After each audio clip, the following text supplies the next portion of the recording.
We got a whopper of a hurricane season predicted. Today was the day the official forecast came out. Join us this week. We discuss all things hurricanes and storm related with NWS meteorologist Mark Wool.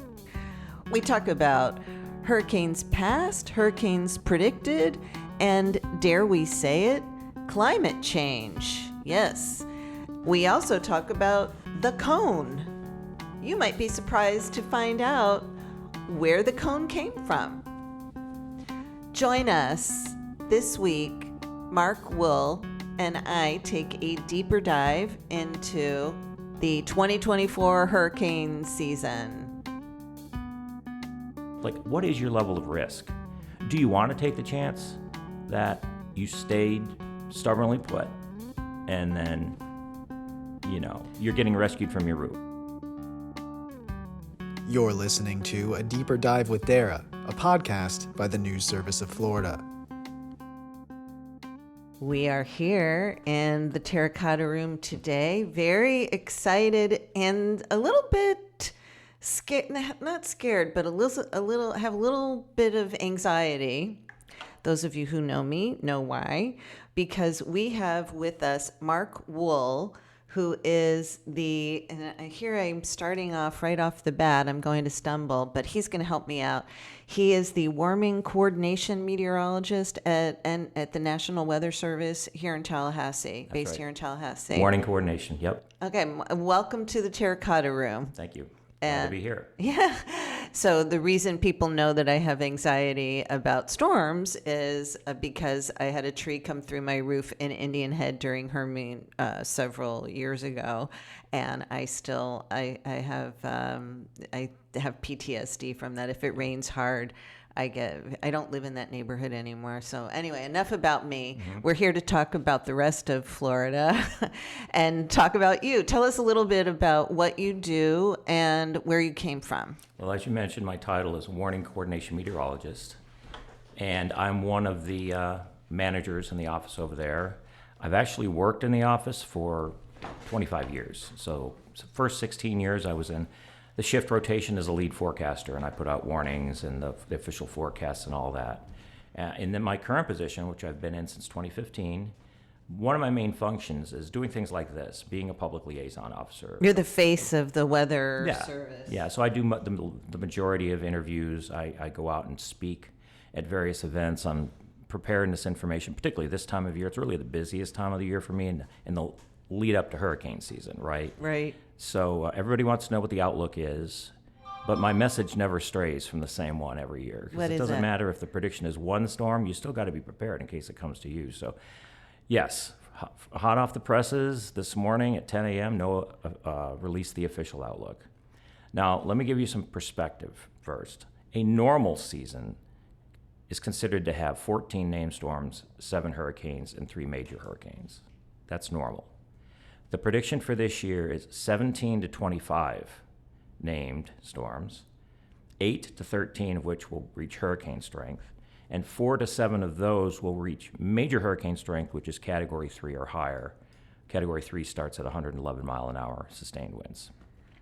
And so it's a big increase over what we've been predicting, right? Well, yeah, it's certainly more than we were predicting for last year. More powerful storms and right. more of them, right? Yes, and yes. This is the highest numbers that NOAA's ever come out with their preseason May outlook. So that's telling. Yeah. Yeah.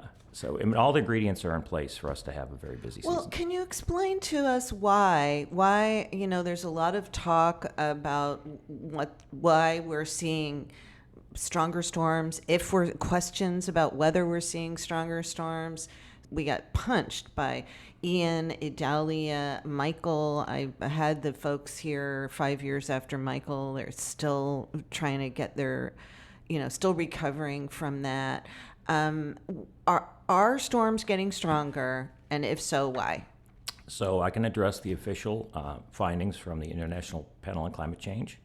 And what it seems the data is indicating is we're not, in the long run, like over decades, expecting the number of systems that develop to go up, but we are expecting a higher percentage of those to become those stronger hurricanes. So they're intensifying. The intensity, the number of intense hurricanes is expected to increase. And we've seen that really since 2017. There's been a bunch. Not all of which affected the United States, but several did. Michael, you mentioned already, was one of them. Idalia last year over the eastern Big Bend areas. And then there was been Harvey. Maria devastated Puerto Rico in That's 2017. Right. Irma, of course, went up the entire state. So those types of major hurricanes, we are expecting this trend that we've seen to continue. And what's causing the intensity to increase? I think it has a lot to do with the ocean. You know, it's in some parts of the ocean are at record warm levels. And, you know, it took the ocean a little longer to respond to the warming climate because that's just the nature of water. But now that it's hot, it's going to take a while for that to ebb away. And so that warm, moist water, you know, well, water's moist, but warmth and moisture right. are necessary for the thunderstorms to get started. And then to organize into a rotating storm that then strengthens into a hurricane. For that, you need calm winds aloft, no jet stream anywhere nearby, right? And so that's where most of your listeners have probably heard of El Nino and La Nina. Yes, I love this when it happens. It happened again, Divas. I have a question, and he gets to it before I ask it. Okay, so what is El Nino? Right. So El Nino is a warming of waters in the equatorial Pacific Ocean. And believe it or not, that has downstream impacts on the amount of strong winds at upper levels of the atmosphere. In other words, there's a much stronger sort of subtropical jet stream. Mm-hmm. That disrupts the formation of tropical systems, including hurricanes, okay? That was in place last year, and yet we still had 20 named storms, which is above normal. But only the one here in the United States, right? The one near us. La Nina is charging back this year. And what's La Nina? And the waters over there get cooler than normal. Okay. And this is a quick transition. And so what that's going to do, it's going to remove that little safety thing, and we're going to not have that compensating factor. So when you combine that with the warm water that's just as warm as it was last year, I see. There's nothing to keep storms from developing, and plenty of them. So am I allowed to ask about climate change? Absolutely. Can we talk about that? I mean, because it's like verboten in some areas. I'd prefer to talk about it than to ignore it, yes. So tell us how climate change or global warming or whatever the words are that we're allowed to say, how is that impacting the temperature of the oceans, and what impact is that having on the intensity of storms? Well, April, the month just recently ended, the Climate Prediction Center noted it was the warmest April on record. Every month for the past 8-10 months has been the warmest of that month on record. So we're definitely warmer. For the past 10 months. Yeah.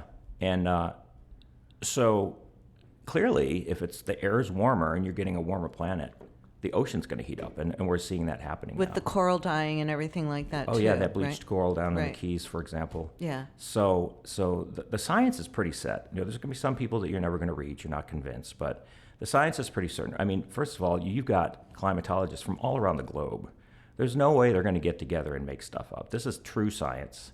And we're already seeing the effects, and lots of stuff that was predicted back in the 90s has happened and is actually happening faster. I mean, it's measurable, right? Yeah, I mean, it's temperatures. The sea level not is, like you're just making it up out of whole cloth. Right. The ice sheets in Greenland are melting. Yes. The sea level's gradually rising. We're getting more blue sky tidal flooding during the king tide periods, right? Those things are already happening. And this is a big deal for Florida, right? Because we're so flat and low.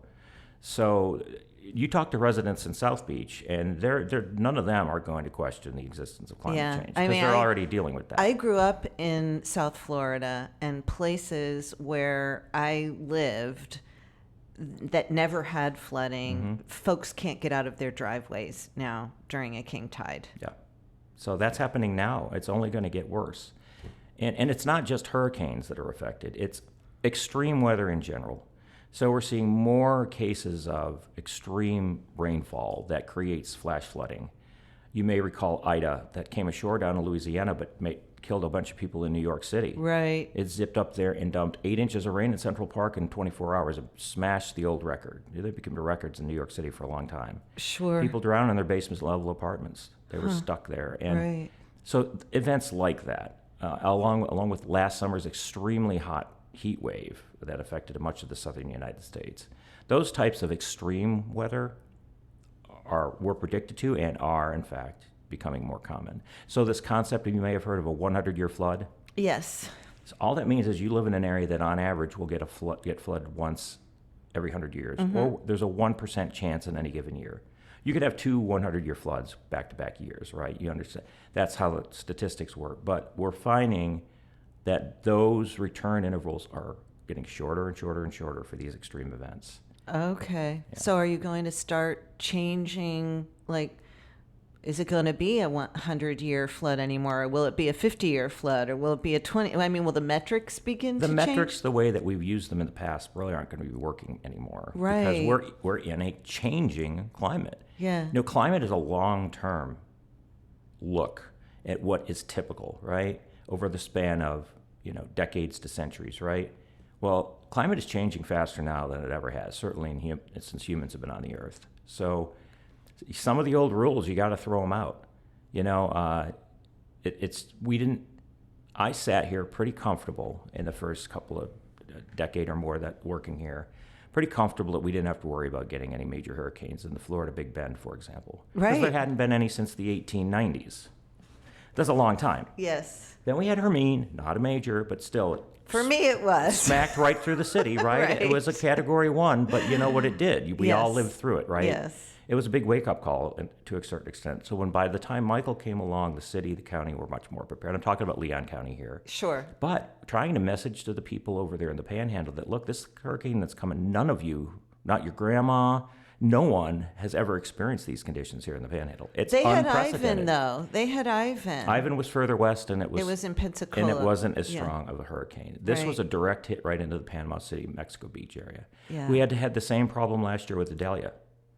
There had never been a major hurricane landfall in that part of the state. The frame of reference for those folks was, if you recall, the superstorm of 1993. It was a blizzard for most of the country, but in Florida, it brought a big storm surge into Taylor County. Right.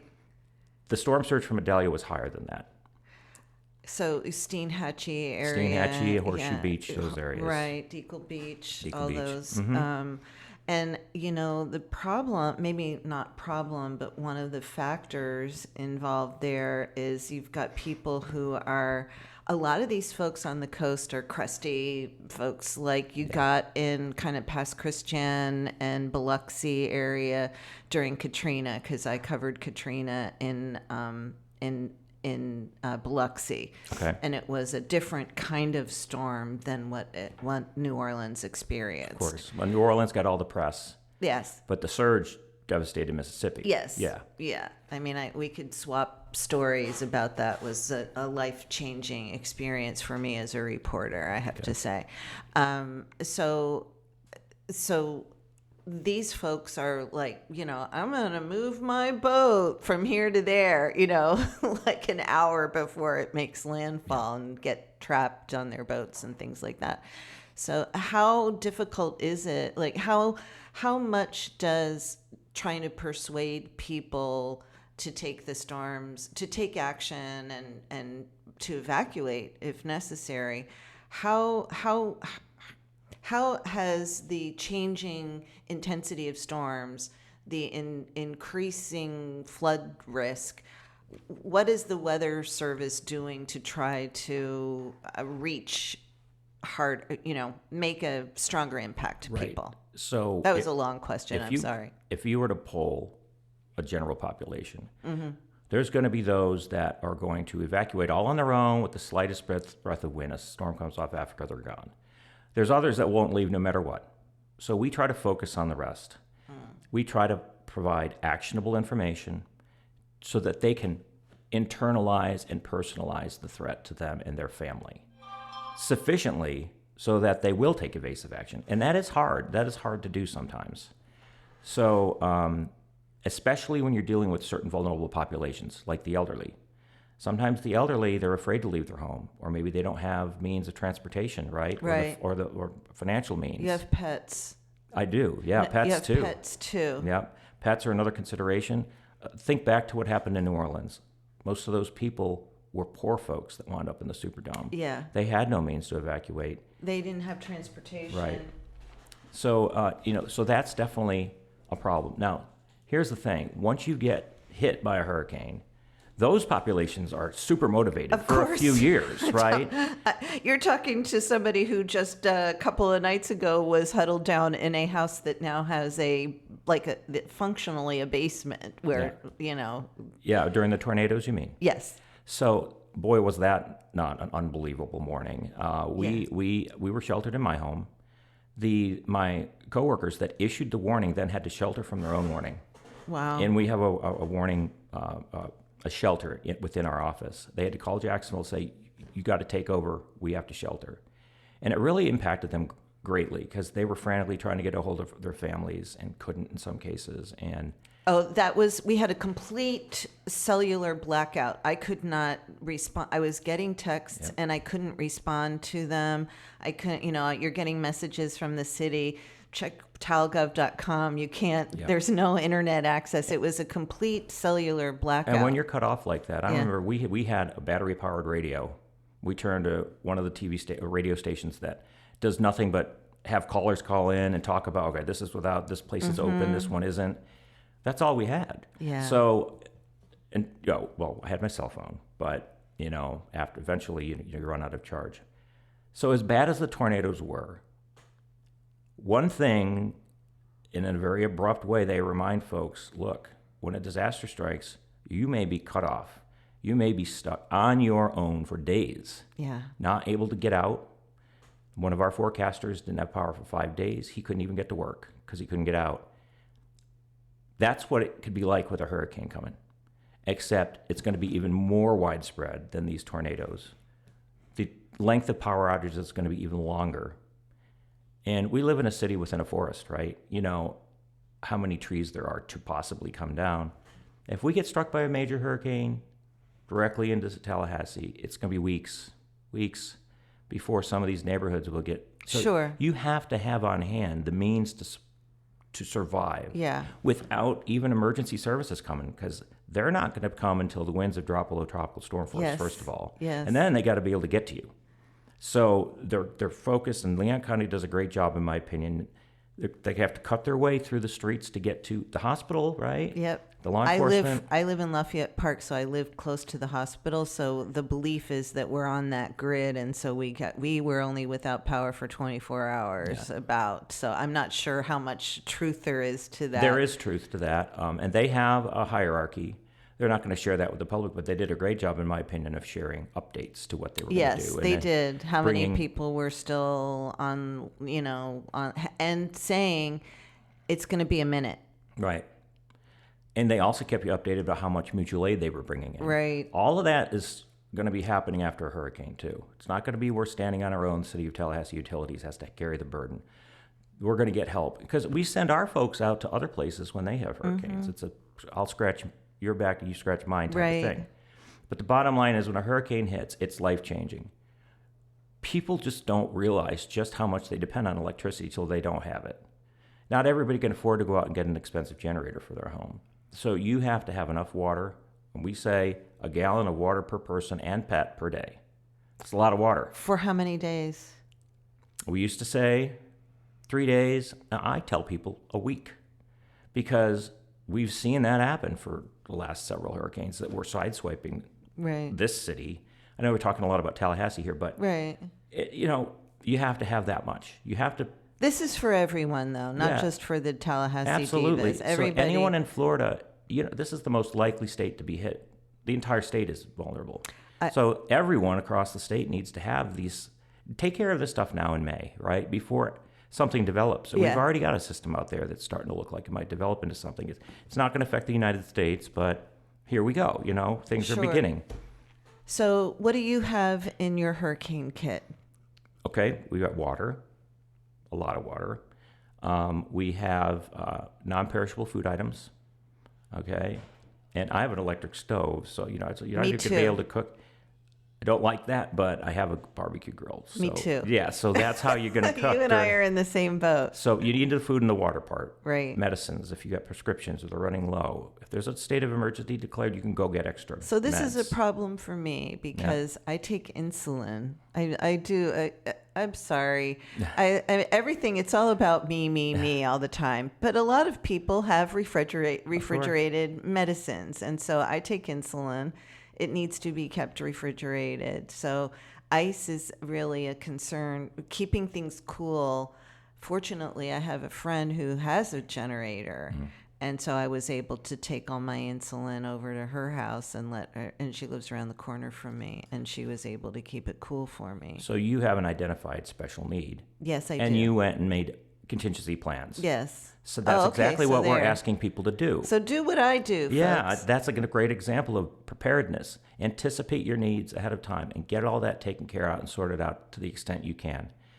You need to have plenty of batteries, right? You need to be running your battery-powered radio, flashlights, what have you. We don't recommend using candles. So get a long-lasting lantern or several flashlights. I mentioned the medicine piece. Let's see. Food and water. Oh, gas. Oh, okay. A lot of times people go in huge long lines at the gas station to Yeah. fill their tank up. You don't need to fill your tank. You know why? Because you don't need You're a full not tank of going gas anywhere. to get out of harm's way. So if you choose to evacuate, so the new recommendation is you're half a tank.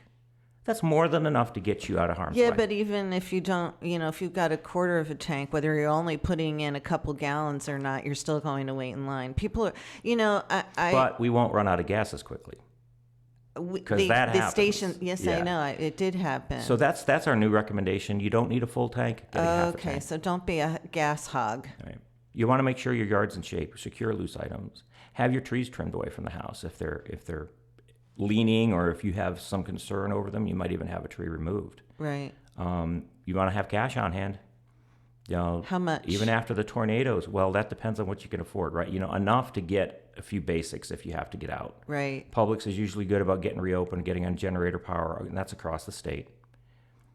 So have some, because you might not be able to use your card. I ran into that problem when I was out the day after the tornadoes surveying around town, and it was it was difficult finding places that would take a card. In fact, The few that were open. yeah, if they're open, they're probably not going to be able to. That's right. Scan your card, so you have to have cash. A friend of mine was shopping in a store in Northeast Tallahassee and told me they had no power, and they were actually like writing down the names. It's a retail establishment, and they were writing down the amount, and like basically it was on the honor system. Oh wow, yeah. Yeah. Well, that's good that they do that. Yeah. But, having some cash. I'm not saying take out thousands of dollars. Right. Take out what you would generally spend in a week. Sure. Right? And have that, and forget it's there until the day you need it. As part of your hurricane supply kit. Exactly. So I may be forgetting some other thing. If you have a Sure. boat, you need to secure that well ahead of time, get it out of the water, and things like that. Check on the elderly. If you've got elderly family or neighbors, make sure that they've got what they need. And if you're asked to evacuate, heed those orders. We ran into a lot. Unfortunately, far more people than needed died in Ian because they didn't evacuate and they were drowned in the surge. Yeah, Ian was bad. A lot of people didn't, because they had never experienced anything like that down in, that was Lee County, right? Yeah, Lee County. and unfortunately the evacuation order came out later than it should have. It did, and that's like one way in, you're on a barrier island, Yeah. you're stuck. So we don't generally recommend that people evacuate from a wind threat. We say you run from the water and hide from the wind. If you live in a reasonably well-built home, your home's probably going to be able to withstand a hurricane. Usually, and people that die from wind during hurricanes, it's because a tree falls on their house. So if you don't have that many trees in your yard, or trees that are close enough to come through your home, then you can probably hunker down. But if you're in a surge zone, you have to leave, or you risk drowning.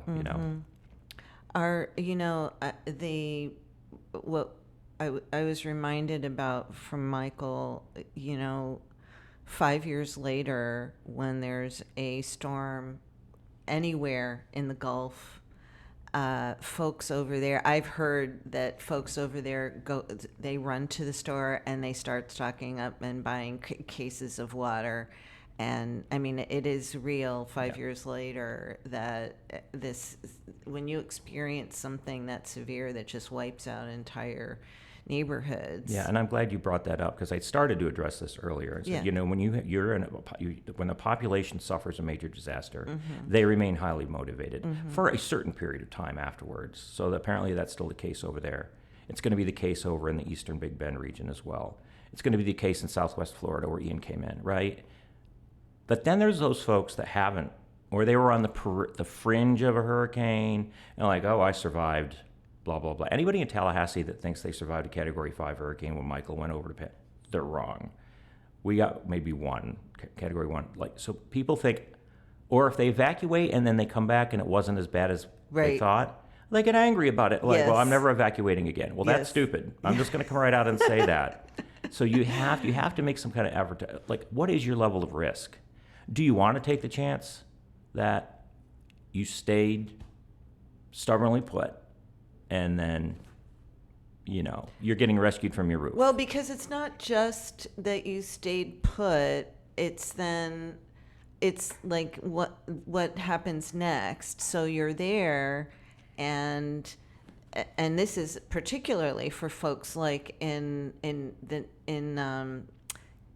Sanibel Island, then everything's gone and you're not, and there's no water, there's no food, there's no sewage, there's no cell phone, and they can't so get any right, and That's where that bridge was taken out over there, right? Yes. So they were ferrying supplies back and forth, if I recall. Yes. And that's how they helped those poor people out. But that's one of the reasons. Any island in Florida is going to be an evacuation zone, right? I mean, clearly. So, and you have to get out before the tropical storm force winds arrive, because that's when they shut the causeways down and then they don't allow you to go over. Well, I know you're focused on your area that you cover includes obviously Tallahassee. We're talking a lot about Tallahassee. South Georgia, Alabama, right. You go all the way over to about Destin and then down to the Swanee River. Okay. And how far east do you go then? Not to Jackson. The Swanee River. Okay, Swanee River. Yeah. So you started talking about the people who have been hit by a hurricane. They're highly motivated to take precautions, but for a certain period of time, that dies down. But we haven't really had one in the highly populated areas, in densely populated areas like Miami, Palm Beach, Jacksonville, Tampa in a while. Is there, like, what's the concern from the meteorologists about what they might be facing? It's been a very long time for Tampa. Climatologically, they're in one of the safer parts of the state, from Tampa north to the eastern Big Bend area has the lowest return interval for a hurricane, right? But a huge population, so it's a big deal. In Jacksonville, the biggest city in Florida, huge population and lots of surge vulnerability, especially down the river there, right? The St. Johns River, it's tidal for one thing. It's got a huge volume of water, and it can get flooding from rain inland that goes north and flooding out parts of the city. So they get storm surge warnings along the river, not just at the beach over there. And people need to get out, or you're in harm's way. Right. So, and you mentioned Miami. Of course, Miami had Hurricane Andrew, but that was way back in 1992, right? Yeah. So there are a whole bunch of people there. Yeah. That I don't remember Hurricane Andrew, but I'm younger old, folks know. Right? And we have a lot of new people to Florida. I was just going to bring that up. This is Florida. See, this is how it works. This is vacation, right? Yeah. We're on the same page. Yeah. So the people come down here to go on vacation, sure, and they don't have any. Some of them don't have any, or they're just newly moved here, right? And this may be their very first hurricane season. So that's an extra challenge, trying to, first of all, educate them. Say, look, by the way, this is what could happen. So this is what you need to do, right? I grew up in upstate New York. The biggest impact weather we got was blizzards.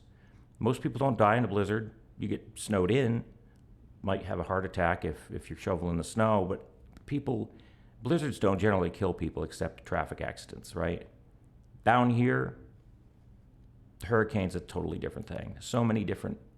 You could die from flooding, you could die from the wind, you could die from storm surge, you could die from tornadoes.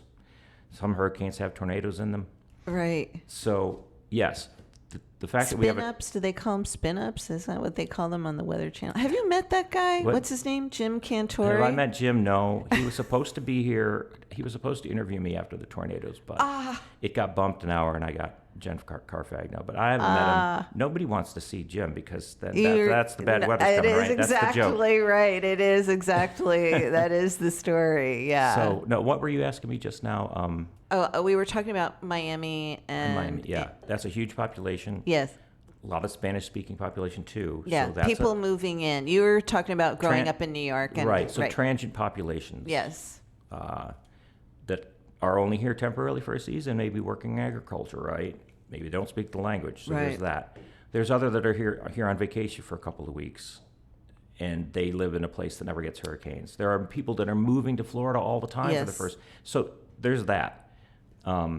People that have, and just to go off topic slightly, sure, we have a big problem with rip current fatalities. We like to go off topic. Yeah, rip currents, big problem. Yeah, across a lot of the state, especially the East Coast. I got caught in a rip current once. Has that ever happened to you? No, but was it? Did you know what to do? I did not. Okay. But the person I was with did. Okay. And I was a teenager, and it was scary as hell. I thought I was going to die. Yeah. So, the people that typically die in rip currents here in Florida, not Floridians. They know what rip currents are.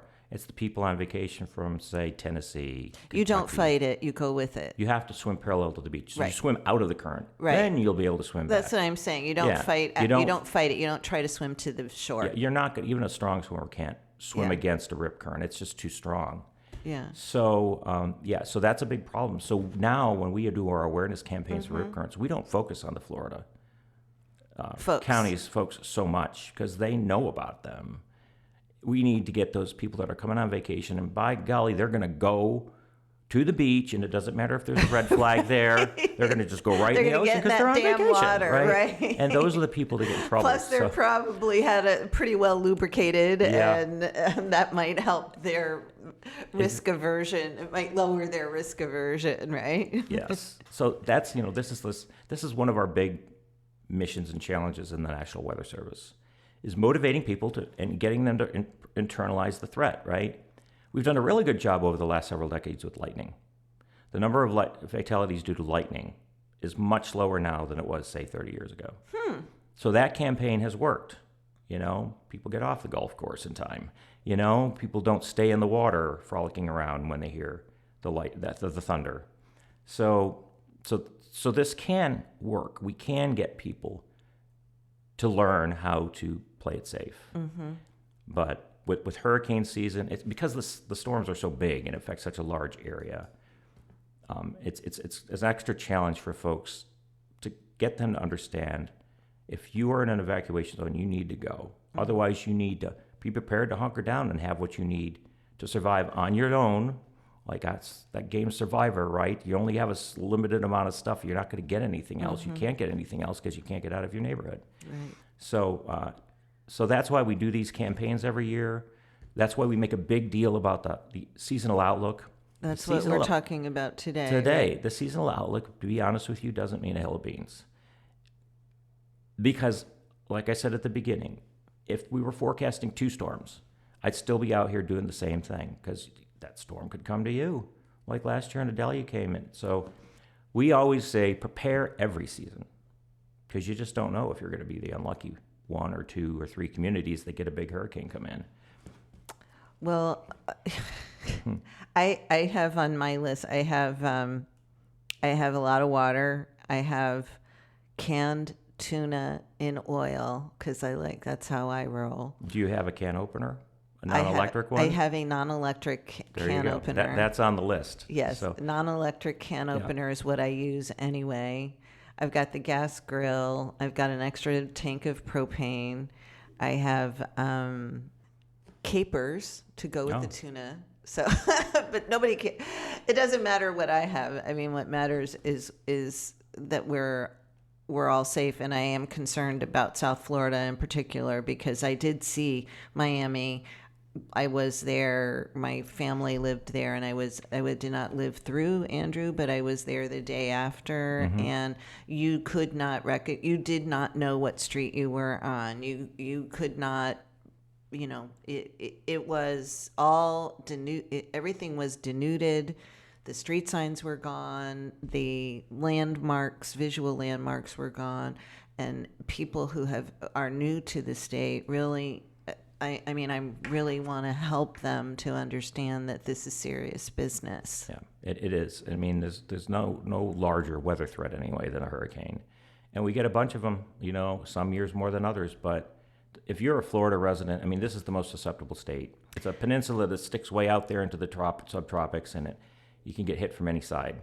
So, yeah, I mean, Andrew was so bad it changed building codes across the state, and for the better, thank goodness. So we have some hardened infrastructure now, but a lot of the older properties were grandfathered in, and those get washed away. Happened over in Mexico Beach with Michael. That's right. Piled up like so many bowling pins. It was really shocking to see it over there.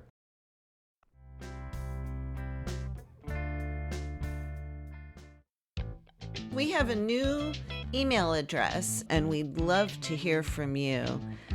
To reach us and give us your input, tell us what you'd like to hear. Tell us what you thought about what you already heard. Tell us how fabulous we are. Join the Deeper Divas team. Send an email to podcasts@e.newsserviceflorida.com. That's podcasts@e.newsserviceflorida.com. And I promise I will read everyone. Yeah, I'm just wondering, like, when you do these when you do the forecasts, is there talk among the meteorologists like, this is like, we're saying it's the most, how did you word it? It's the most storms. It's the largest number of storms that's been predicted in the preseason outlook here in May. Ever. They'll update it in August. Right. They've never come out with initial numbers this high. Right. Okay. So is there discussion among you all like, do we want to do this? Or is there a hesitancy to say if we keep predicting all these storms and then there aren't this many storms, people are going to say, it's the boy who cried wolf, or like what? Yeah, you worry about that. Yeah. You worry about doubt or the crying wolf syndrome, but we are always going to tell people, and we don't even focus on the most likely scenario. This is like a reasonable worst case scenario is this could happen to you, and you need to be prepared for that, because sometimes it's even worse than that. Hermine was, Michael was, two different types of storm and magnitude, but they both outperformed, is what we like to say. They outperformed their predicted impact. One time when you don't want to outperform. Yeah. So you want to be prepared and then hope it's not as bad as it could have been, right? Right. As far as crying wolf, that's a tough. So let me bring this in here to the conversation. Years ago, the scientists within the National Weather Service realized we had a problem. We have to be expert communicators. We have to understand how the human mind works, what motivates people. So we have been in great partnerships with social scientists, all right, that do research studies after hurricanes, that get into these people's minds. What made you decide to leave? What made you decide not to leave? Does this graphic confuse you? What does this graphic mean? And we're making changes to accommodate that. Then there's the whole, colorblind thing. And just now this year, we've got using AI to create websites that translate our English into Spanish, Vietnamese, Chinese, and other languages that will be added down the road. So we're taking this information from the social science and we're trying to apply it to our products and services we put out there.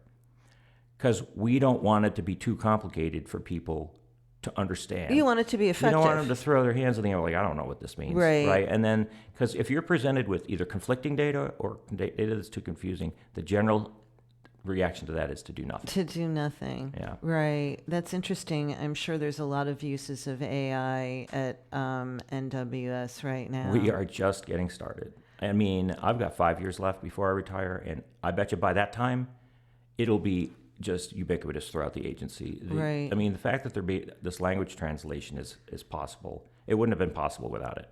So more and more of that type of thing. And plus, the AI is pretty darn good at predicting weather, we're finding. So I was going to ask you about predictions because I've heard a lot watching Jim Cantori and the other folks over there, and I can't think of their names, but I have watched a lot.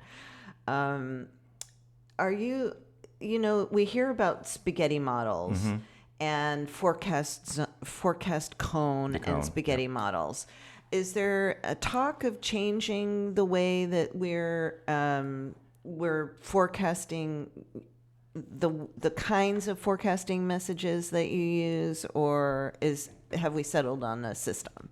No, we're not settled. Okay. And in fact, just this year, we're introducing a new map because everybody looks at the cone. Everybody looks at the cone, and the majority of them do not understand what it represents. Most people think it's a zone of impact, and if you're outside the cone, you're okay. That is absolutely wrong. It's based on average track error over the last 5 years. So the cones have been getting smaller and smaller. It doesn't mean individual storms are that more easier to predict. Some storms are easy because all the models are showing the same thing. Then there's times where they're all over the place. You referenced spaghetti. We don't show spaghetti to the general public. They're out there. They're on the internet. They can go see it. Right. But what happens with spaghetti models, according to our social scientist friends, is they're going to focus on one storm. Okay. One of the dozens of possibilities, right? And use that to justify their preconceived what they want to do. I either want to evacuate or don't. Well, so like watching Fox News or MSNBC, it's sort of. like You pick go, your choice. right. In other words, it doesn't help. Yeah. It's not good for decision making, except maybe if the rare case where all of the models are tightly packed into the same solution, we may give that to our emergency managers during an internal weather briefing to partners. But that has no application to the general public, right? Let's just give them, this is what the impacts are going to be, and then leave it up to them to decide, is that a risk I'm willing to take? So the cone issue, it makes me think of my experience as my photographer and I was working for the Palm Beach Post at the time during Katrina, and we were headed over into the area, and we got as far, Katrina hadn't made landfall yet. We got as far as Pensacola, and, we started to we were in a rented SUV, and we said, like the water's coming up there, let's stop and take some pictures. And I got out of the passenger side door, and the wind gusted up, and it bent the door backwards. Oh, wow. And we finally, when the wind died down a little bit, we were able, with the help of two other guys, to get the door shut, which then for the rest of that 10 days in Biloxi and Mobile, we were based in Mobile, we weren't able to, I had to crawl in through the driver's side or the back seat because that door couldn't open again. And that was, we weren't even in the cone at that point. So I think people need to understand that these winds are that powerful. And then I had to literally, I was that person, I had like a hold my notebook hiding my face because I literally was that person holding onto a big concrete pole to try to keep the wind from blowing me away. Yeah. It was like so that cone, the stuff that makes you guys probably crazy when you see people doing this. That I'll admit that certainly sometimes I'm free. Just as a quick aside, my pet peeve is watching people drive into floodwaters. Yeah. Turn around, don't drown. You're going to wind up having to get rescued, and you put somebody else at risk. So just don't drive into a flood. But back to the cone. Yes, I'm sorry. It's because did I mention that it's all about me? This season, in response to this conundrum that we've been dealing with, The cone's not going away because people demand the cone now. They wouldn't know what to do without it. But the cone represents where the center path might go. Impacts will be well outside the cone. Sure. So to graphically show that, in mid-season, we're going to introduce, sometime in August, a graphic where the cone's there, but all of the individual warnings will be overlain on it. And you'll see the warnings go way outside the cone, especially when you're in the warning phase, when you're only a day or two away from impacts. And that the whole point of that is to drive the message home that impacts occur well outside the cone. Right. So that is one change. Now, I will tell you they're doing some research to reconsider how they create the cone. Instead of average forecast track error over the last 5 years, put some more sophisticated science into it so that the predictability of each individual system will be factored into how big the cone is. So a big fat cone means lower confidence. Right. It could be here, here, here, way over here. Right. A smaller cone would imply a higher confidence forecast. So that's in the works. I don't know when that's going to be coming, but they're trying with the help of social scientists. So, but when I do my public outreach, anytime I'm out talking to the public, I spend a bunch of time on that cone and overlay things and give examples of, well, here was the cone, but in this case, the hurricane went over here outside the cone. Or, right. Here's the cone, but these areas all flooded, or all these areas got storm surge. With the wind probability, I mean, I look at all the maps on the, and maybe let's give you a chance to pimp your site. What's your site? You know, our local site is weather.gov/Tallahassee. Right. But all across the state, it's the same. It's weather.gov/ and you put your city. We have forecast offices in Tallahassee, Jacksonville, Tampa, Melbourne, Miami, and Key West. But you work with NOAA? Mm-hmm. The National Hurricane Center is a part of our agency. That's where I go. I go to the NOAA That's site. hurricanes.gov. Right. So the Tallahassee one will be zoomed in and have features that are zoomed in for our area, which you don't want to do if you live in Miami. So you go to the Miami page, right? I do go to the Tallahassee page too, but and then you read the discussion is what folks want to read, right? Yeah, That's what I like to read. Right, and all of the graphics, the cone and the wind speed probabilities and the times of arrival graphics and, you know, the amount of rainfall predicted, what's the tornado threat, it's all there. It's like a one-stop shop. The discussions are great too. Do you ever get to write those? The local discussions? Yeah. I used to all the time when I was in the forecaster in the shift rotation. Now it's only on a fill-in basis, but I still do on occasion. That's right. You're the boss. You don't have to do that anymore. But I love to read them because there's not a lot of variation in them, but sometimes they get a little, you can catch someone's Read voice. Between the lines? Yeah. Yeah. Sometimes the voice of the forecaster or the person who's writing them comes through. Yeah. So I always like to look for that.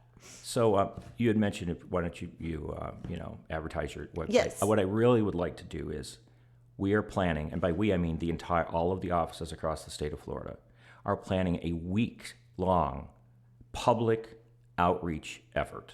It's going to be via a webinar. We're going to have 4 sessions a day from Monday through Thursday, beginning July 29th and going to August 1st.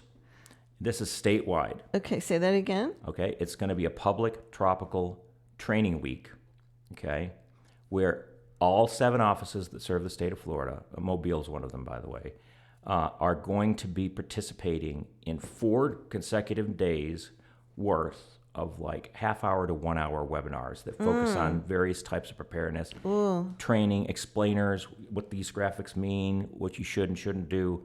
This is targeting the public, and it's, of course, free. And we're going to do 4 sessions each day. Each day is a new topic. Oh. It's from the morning till late evening. I'm gonna be watching that. And do we have a date for that yet? The July 29th through August 1st. Okay, so this is coming. I'm sorry, I keep interrupting you. It's part of my culture, so that's my excuse. Yeah, I'm just saying you're rolling with it very well. I have to say. I appreciate that.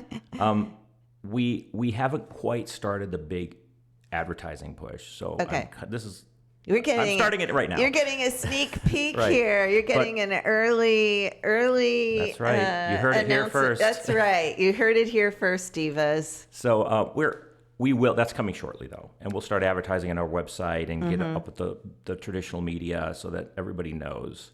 and you have plenty of time to register. And I'm telling you, we're going to have some in the morning, some in the middle of the day, some in the evening. Great. You ought to find some time in your schedule, because if you're confused about what you see on the Hurricanes Center website, then you should register for this. We're keeping them. They're not going to be like hours-long lectures. They're going to be focused, 30 to 40 minutes. Mm-hmm. Time for questions, things like that. Really? Questions, in the chat right. area. And yeah, so that's great. This is the first year we've done it. First year, and it's going to become an annual thing. Probably. I mean, not probably. You're telling us it's going to be annual, and I think that's a great idea. As we're predicting more storms and higher intensity. People need, information is power, knowledge is power. So I think that's terrific. There was something I wanted to ask you about because hurricane season starts June 1st. This is going to be coming out a couple days from now, so we'll be just a couple days ahead of the official start of hurricane season. But we know that hurricanes they don't have a calendar, so they can happen earlier or later. I think Hermine was maybe not Hermine, but was Michael? There was one big storm that was not in hurricane season. It was late. Here in Florida. I thought. It might have been Wilma. I'm trying to think back to some of the super busy seasons. But the 2005 seasons, the last storm dissipated on January 6th. That's right. So it can go into December, certainly. I mean, it's a big drop-off in the frequency once you get past October. Yeah. But what we have seen a lot of in the last decade or so, not the last 2 seasons, but for like 7 years prior to that, there was a system before June 1st. So May... But it's hot as heck out right now. I mean, you're saying we're in the 10th straight month of record high temps, right? For the globe on average, yes. Okay. Well, I just saw a headline from the Sun Sentinel that said feels like it's in the hundreds down in South Florida. Florida's already had to issue, I think for the first time ever in the month of May, heat advisories. Right. And they issued a bunch of them last year. Super hot summer. South Florida is blessed by the sea breeze a lot of the time. It kind of caps just how hot it's going to get, but they had a fierce summer last year, and now they've already had some oppressive heat. South Floridians are used to it being warm, but not super hot, right? And it was when the heat index is getting up to 110 degrees, it's very hot. Yeah. So that's, like I talked about, climate change, more instances of extreme, fill in the blank, whether it's heat or even snowstorms for that matter. That's counterintuitive, or floods, and, of course, more intense hurricanes. So, yeah, absolutely. It's May. There's a system out there now that looks like it's going to drift off to the northeast, maybe hit Bermuda. It won't affect the United States. But the fact that here we're sitting here on May 23rd, over a week before the season begins officially, and there's going to be potentially a named system already. Do the tornadoes have anything to do with the hurricane season, or is that just a freaky storm? No, not at all. And typically, the severe weather season in Florida does not overlap hurricane season. It's unusual for us to have had these tornadoes in May. It's just very unusual. Typically, in North Florida anyway, we see our severe weather typically for February, March, and April being the main months, but we get stuff in December and January some years, including this year. Not here in Tallahassee, but in other parts of the areas I forecast for. Down in the peninsula, they get more tornado threats during an El Nino, so there were some last year when we had an El Nino. And so, but here's the point I wanted to make about hurricanes and tornadoes. Hurricanes can have tornadoes within them. The outer spiral bands, so not near the core. In the core, you can have these micro vortices. You brought it up earlier. You called them swirls. And spin-ups, I called them. Spin-ups, right. And I said, do I want to use the technical term is micro vortex. Micro vortex. It's just, it's a circulation within the eye wall. But, the eye wall is where the highest winds are. So whether it's rotating or not, it's still destructive. Yes. But in the outer bands, you can get, and Ivan was a big storm for that, where there was just a line of tornadoes, one after the other, coming up. They got walloped over there into in Pensacola. and all across the Panhandle. Yeah. So so not in the tricky thing. Lots of times, systems coming up affecting the Panhandle bring tornadoes to the peninsula. If you're on the east side of the storm, or if you're on the right side, depending on the direction the storm's moving, the right front quadrant we call it. So for a north moving system, that's the northeast side. Mm-hmm. That's the most favorable area for a tornado. Doesn't mean they can't occur in others, but that's the way the physics works. So so they had there were a bunch of tornadoes, I think, in Florida last year for Idalia, even though Idalia made landfall much further north. Yes. So that's always a concern, and that's another. If you're outside the cone, guess what? You're not in the free and clear. You could get flooding. You could get tornadoes. You could get storm surge. So, is there any thought about like just doing away with the cone altogether? If we did that, there would be just chaos, an uproar. Okay. People are too used to that. I personally think that I almost wish we'd never introduced the cone because it is so frequently. How long have you all been using it? Oh heck, since Hurricane Charlie. Okay, that was 2005, Charlie was the motivation. 2006. Charlie was the motivation to use the cone because if you recall from Charlie, that was back in 2004, where the state got clobbered by a bunch of hurricanes. It was that 2 year back to back, right? 04 and 05. Right. So in 04 alone, in 6 weeks, there was Charlie, Francis, Ivan, and Jean. Mm-hmm. In 6 weeks, and Charlie was a tiny Category 4. It had Category 4 winds, but the entire wind field of Charlie fit inside the eye of Ian. Think about that. So Ian was this massive hurricane, Category 4. Right. Ian came ashore at the same strength and virtually same location that Charlie did. Yeah. But Ian was much bigger, and the storm surge was much greater in Ian than it was for Charlie. But back to the So Charlie wasn't really a surge event. No, it was a wind event. It was a wind event, It was right? State of Hurricane I was down there for that. But if you recall, the forecast were calling for the hurricane to go to Tampa.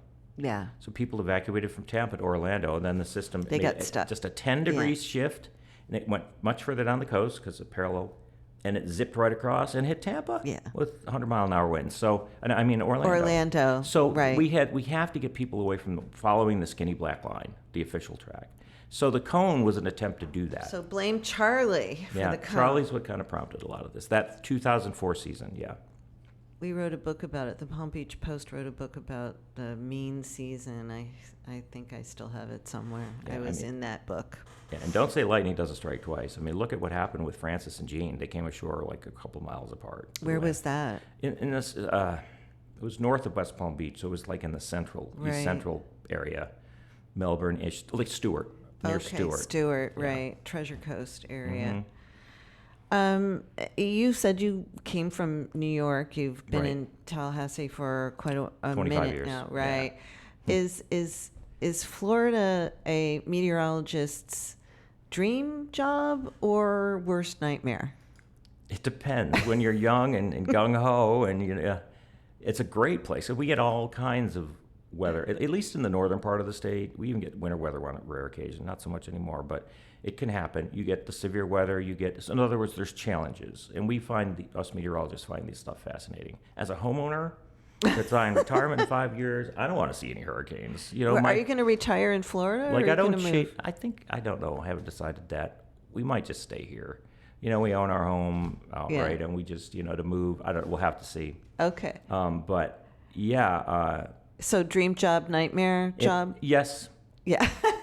Let's put it this way: the first May that comes along after I retire, and I can just make sure I've got my kit supplied, and then I can just kick back, watch the Weather Channel, right? I don't have to get out there and go through working these events. When it's an all hands on deck. Yeah. At the office and we work 12-hour shifts, so you're either working 7 a.m. to 7 p.m. or 7 p.m. to 7 a.m. and that's exhausting. Hard, and you got to worry about your house and your family and evacuating them. And we sleep in the office. And it's a big said challenge. that on your bio, it said that you did high water measuring for I think Idalia and Michael.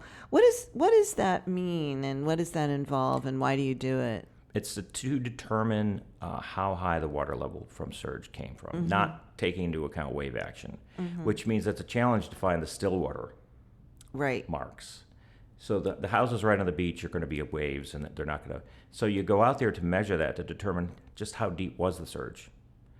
did it establish a record and all that? And then you get that back to the Hurricane Center folks. Were you They at Mexico analyze it. Beach Yeah. for that? It was one of the hardest days of my career, stumbling through all of that debris.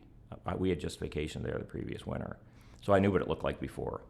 And to have to go, and it was a 100-degree heat index that day. This is mid-October. Right. And you're just seeing these absolutely destroyed places. Yeah. And it was hard to see. It was grueling work. And Yeah. it took an emotional toll. So They do. yeah. Even as a reporter, I'm thinking back to Dennis. Were you in Florida for Dennis? Yep. So I was down at Alligator Point, and I went in with FWC on a swamp buggy because the road had gotten washed out there. And, you know, some of these images that you see in the aftermath of these storms, they stay with you forever. I can see it like it was yesterday, and I don't remember what year that was, but it was that was 2005. Okay, so that was part of that season, right? That couple of seasons. And it was July 10th that came ashore. Very unusual to get a hurricane like that come ashore in July. July is usually kind of like not much happens a month, but took out Posey's, favorite restaurant down there. I know. The odd thing about that hurricane, and all of them are different, right? The angle of approach it took trapped a wave of water between itself and the west coast of Florida. That's why St. Mark's flooded, even though the hurricane itself went way over to Navarre. Huh. Normally, if it had taken a more rounded curve up towards the Panhandle, right, those areas in the Appalachian Bay would not have gotten as much water as they did. But now we've learned from that lesson, and now that goes into our storm surge modeling. So, yeah, that's the lesson learned from Dennis. In Dennis, I saw a house, it was just destroyed, but the ceiling fan was still hanging down, and you could see right through to the beach. Yeah. I interviewed a family that tied an electrical rope, wire, like they had 100-foot, not a wire, extension cord, Dara. 100-foot extension cord, and they had kids, and the mother and the father tied them around their waists to each other because it was flooded. That road was being washed away, and they had a bird. They put the bird in the coffee can to carry the bird across. They got across to where the condos were on the other side, on the bay side, I guess. And they managed to get up to the second floor there, and they could see the food from their refrigerator floating by at one point. How traumatic for them, right? Yeah. Yeah, it's But what's it like for you? You go out there after these storms. There's all this sort of adrenaline while you're watching, predicting, talking to people like me, trying to make sure everybody's safe. You go out there. I mean, it's traumatizing to see these places that have been destroyed, and many of them iconic landmarks. Cedar Key. I've been in storms in Cedar Key. Yeah. What is that like as a person for you? Well, yeah, that's the point. We're meteorologists, but we're people too. Yeah. And we can't go in and just wipe all our emotions away. It is impactful, especially after a devastating Category 5 hurricane like Michael was, just to see the utter devastation. Yeah. But we also do post-storm damage surveys for tornadoes. So I was out the day after the Tallahassee tornadoes. Wow. You're going through you're talking to people. The hardest part of my job is when you have to talk to survivors who lost someone. Yeah. And you're on their property, and you're the government. And explain. I introduce myself. I always explain what I'm there for, what to do. I've never been turned away, but and some of them just want to talk. And so then you're no longer a meteorologist. You're a forensic investigator, but you're also a counselor. You're the counselor. First person they're seeing in some instances, and so right? I don't care how long it extends my day. I will stand there and listen to them until they're done talking, because they need to talk to somebody about it, because it's hard. Same as a reporter. It's the same. Exactly. And I mean, you feel as a reporter sometimes a little ghoulish in those situations, talking to the father who's rescued hours ago, rescued his family with the I keep saying electrical, with the extension cord. Right. That's for you, Phil. Electricity. He'll know what I'm talking about. But and in Katrina, we were the first people to get into this area in Biloxi where entire blocks were there was nothing but rubble on the ground as people were returning to where they used to live. Yeah. And we're there experiencing that shock of that encounter with them. We actually found an older gentleman and his dog who were on their boat, and we found this boat, and I heard this dog barking in the middle of a parking lot. And he had been injured. So we, tried to, made sure that he got to the hospital and got care. I actually got a call from his daughter months later thanking us for that.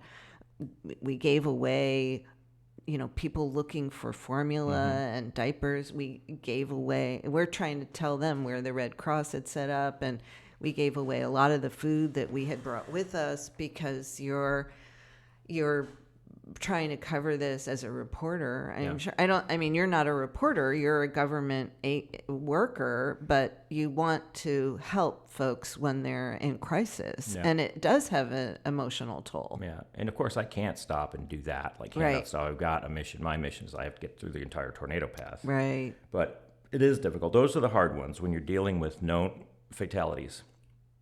Yeah. But the survey after Michael was devastating. It really was.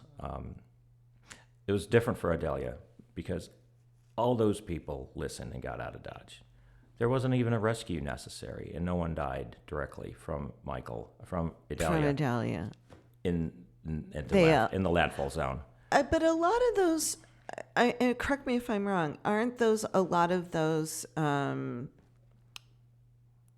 coastal regions that were impacted that we identified earlier in, Steinhatchee, et cetera? They're more like vacation homes for people. There's not that many permanent residents, I guess is what I'm saying. Yeah. Whereas with Michael, that was Panama City. Right. People. It was the whole population. Yeah. Like I surveyed Horseshoe Beach after Adelia. Yes. And the vast majority of the homeowners down there, it's not their primary home, right? Right. So some of them weren't there, or they're not like homeless. Plus, a lot of them up on stilts, right? Yes. Stilts not quite far enough for a couple of them, but right. But not everybody has stilt homes on stilts, especially if you move a little way. The surge from Adelia went 2 miles inland, so. Not to minimize, even if it is your second home, the emotional toll that takes on you. But so you were saying that you were the expense, right? And so you were saying that you were down there after Adelia. Yeah. After Adelia, and what was that like? It was people are resilient. The homeowners that were there cleaning up, because it was a few days after the hurricane by the time we got down there, and. It's funny, we were serving in one home, and the mayor comes along in his golf cart, and he's starting to write us a ticket. And for what? I ran up because we weren't local, we weren't supposed to be there, and so we were just parked alongside of the road. So I ran over and explained to him who we were and why we were there, and the next thing you know, he's escorting us over to his property so he could show us the damage. Wow. And then we were good to go from there. So okay. That's just but it was hard to see. It also hard to you're driving out I-10 and you see the number of trees that were blown over in that hurricane. Yeah. You hear the stories of the folks in Madison, Florida, Valdosta, Georgia.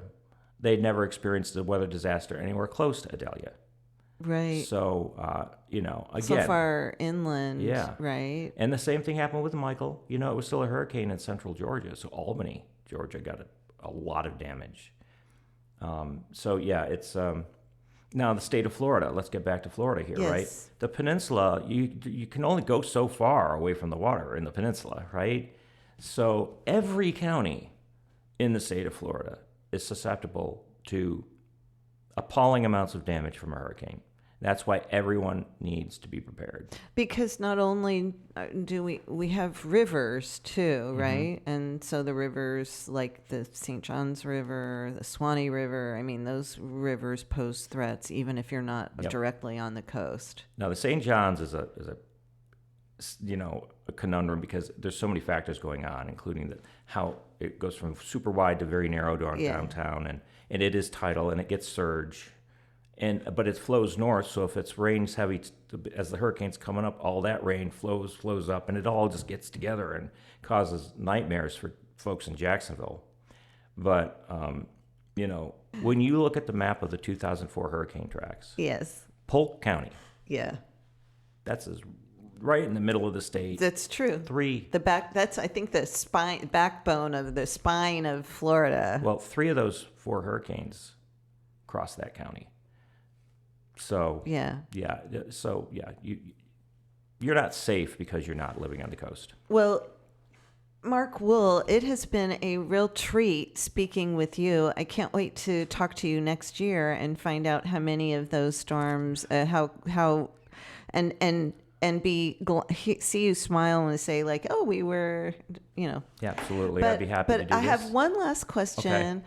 I want to ask about storm chasers. What do you guys, the real weather forecasters, what are your thoughts about storm chasers? Because we see them on Twitter, we see them, their videos show up everywhere. Well, first of all, I'll say I've never been one of those types that chases after tornadoes or hurricanes for that matter. Some of our guys do, and I don't judge them for that. But when we do our storm spotter training, where we're training civilians to what to report to us and how to report it, how to assess the damage and the type of weather they're observing, I always say we don't recommend people go chasing the storm in this part of Florida. And lots of Florida is forested. You can't see. And up here, there's hills. So you don't have the sight lines like they do out in the plains, and they can easily avoid. Oh. And still, some of those professional storm chasers out in Oklahoma have met their demise. Doesn't happen often. There's a certain level of risk there. You need to know what you're doing.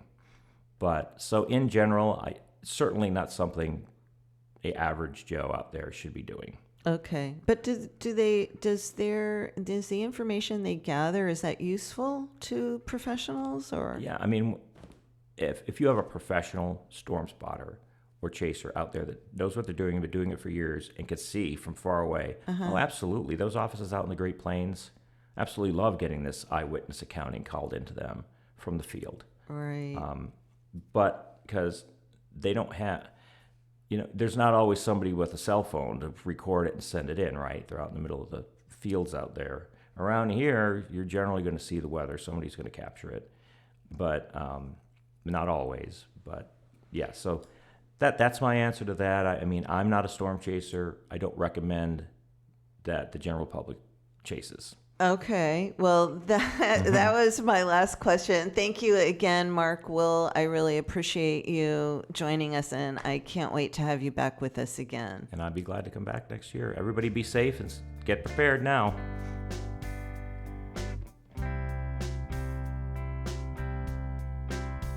You're listening to A Deeper Dive with Dara, a podcast by the News Service of Florida.